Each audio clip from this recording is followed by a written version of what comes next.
Hello YouTube, this is Asatsu5, and there's been some interest in my experiences with racism video series. Um, I wanted to share my point of view of racism in East Texas.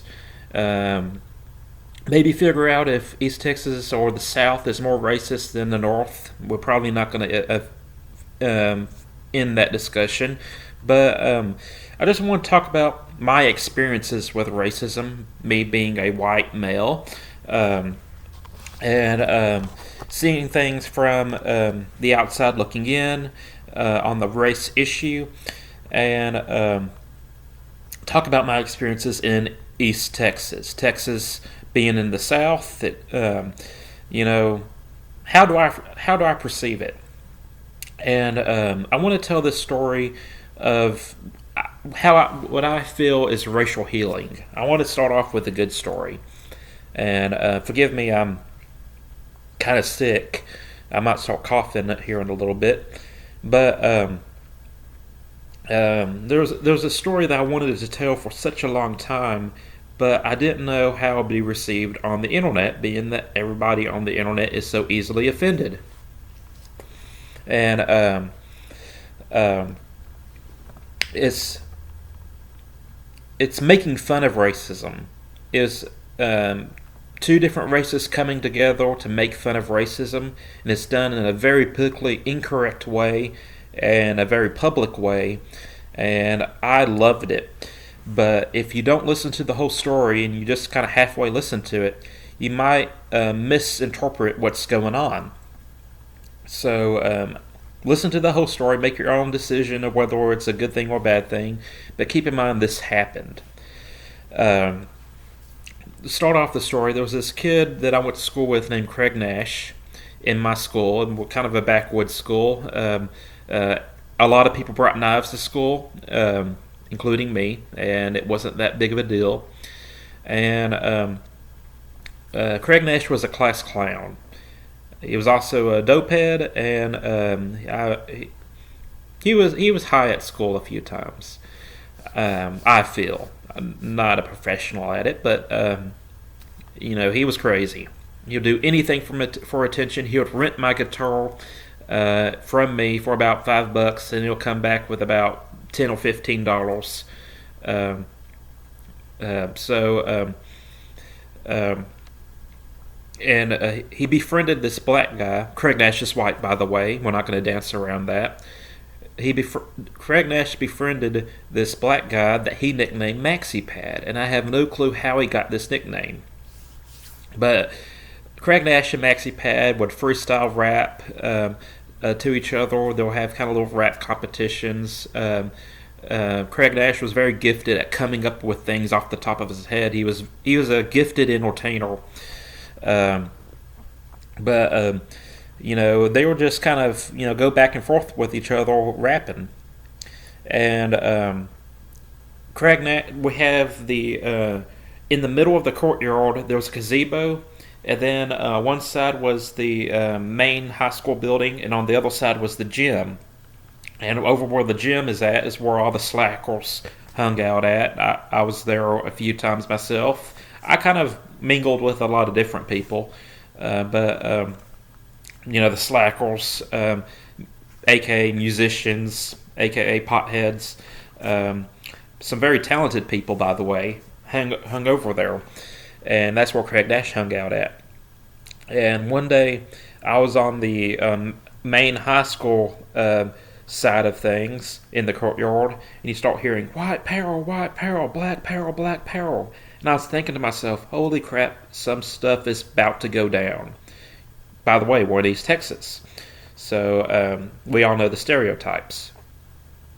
But when I looked over across the courtyard, all the white people, all the white kids were doing this, saying black peril, and all the black people were Hitler saluting and saying white peril. And this was like one of the most bizarre things I've ever seen. And I looked over to a teacher that was beside me, and she was like, I'm not touching this. And they did this for about 5 minutes, and then they quit. And I thought, what such a wonderful thing. People are using racism to make fun of racism for how stupid and ignorant it is. You got the black people doing white power chants and all the white people doing black power chants. And these two groups of students, by the way, we didn't have a whole lot of black kids in our school, but we did have a few of them. And they came together to make the teachers feel uncomfortable. And I thought this was awesome. Now, this is clearly very politically incorrect. And, these are racial chants, but they're done by the opposite group for the sake of making teachers feel uncomfortable. By the way, this was pretty common at my school. We had a few black students who would do black jokes, racial jokes, to make teachers feel uncomfortable. Some of them had white parents, like they were mixed or they were adopted, and they kind of felt kinship on both sides of the field. But I had this one student who his name was Devontae Coflesh, and he was constantly making chicken jokes to the cooking teacher. Hey, when are you going to teach me how to cook chicken? And just stuff that would be very ignorant for me to say. He was being very blatant about it, and we had a few examples of that. But yes, I thought it was a cool story. I wanted to tell it several times, but again, if someone's halfway listening and they hear that at my school in East Texas that people were chanting white power and black power, they might think a riot was going on. But this wasn't a riot. This was a a big middle finger to the teachers. That's the story, and I thought it was pretty great. And I'm going to tell more stories. Some of them are going to be kind of dark, and some of them, racism is a problem, but I don't see it being the problem that people may assume that it is. I can't remember the last time we had a race riot in East Texas, but there's been several of them in different places up north. And I'm going to make a statement about white privilege. And this could be me being ignorant, but I think the true white privilege is that other white people show you their true colors when there's no colored people around. I noticed this. You'll have people who act normal around general society, but then when it's just me and them, they turn a little dark. And I consider that to be kind of the real white privilege. Is I get to see how other white people truly feel. And so that's unfortunate. And I'm not saying that, white privilege isn't a thing, but, and I'm not saying that it isn't a thing.